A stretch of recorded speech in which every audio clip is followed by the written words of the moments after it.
Get down to the floor right now, however you want. Now, stand back up. How'd it go?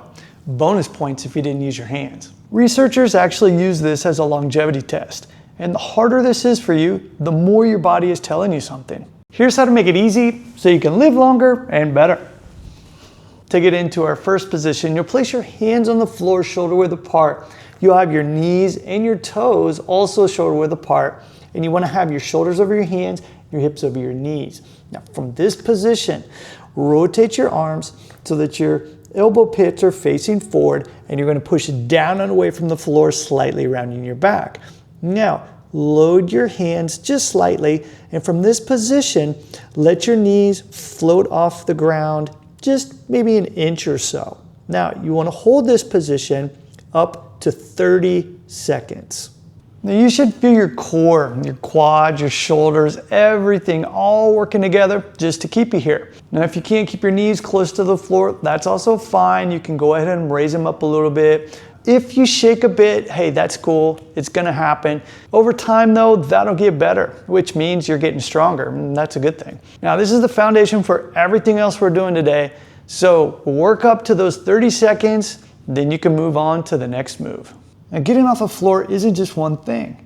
It's arm strength, squat depth, hip power, and the ability to transition between positions. And most people try to train those separately, but there's a better way. The next two moves aren't having you sit down and stand up, but they build the strength, mobility, and control capacity in a single movement sequence. And that'll help you later in mastering getting down and up off the floor more easily. We're gonna take that floating tabletop position and put it into motion.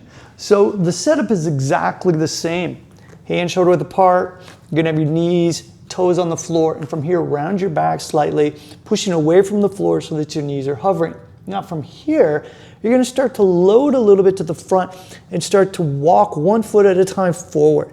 Now when you do that, I want you to sit back into a squat that's good for you. Any depth is fine. You wanna work where you are today. So don't force anything and think it has to be really, really low to the ground. Place your hands on the floor again, walk them forward slightly. Load, walk the foot forward, opposite foot forward. Now, once you get more comfortable with that, it's gonna be a bit more dynamic in that from the beginning, push, walk, walk, sit. Push, walk, walk, and then keep going forward. Again, you wanna work at a level though that's gonna be good for you. So go easy in the beginning and don't force anything. Now go easy with this and just take small steps. Now I want you to find the depth of your squat where you can control it. The range is gonna open up as you practice with this, so keep going. And this is where you start to really feel that transition. You're going from the hands and the knees to the squat and back. And this is the same pattern your body needs to get down to and up off of the floor. So now we can go one step further by bringing our feet together at the same time. When we're doing this, the setup is exactly the same. Hands on the floor, knees and toes, screwing the arms into the floor, rounding the back, hovering the knees. From here, load to the front, but we're gonna jump both feet forward, sitting into a squat depth that's good for us.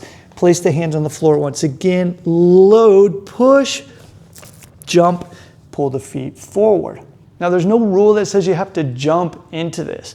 The goal is the transition and not the speed. So I want you to play around with this. You can go slow, you can go fast, stay low, bring your hips up higher.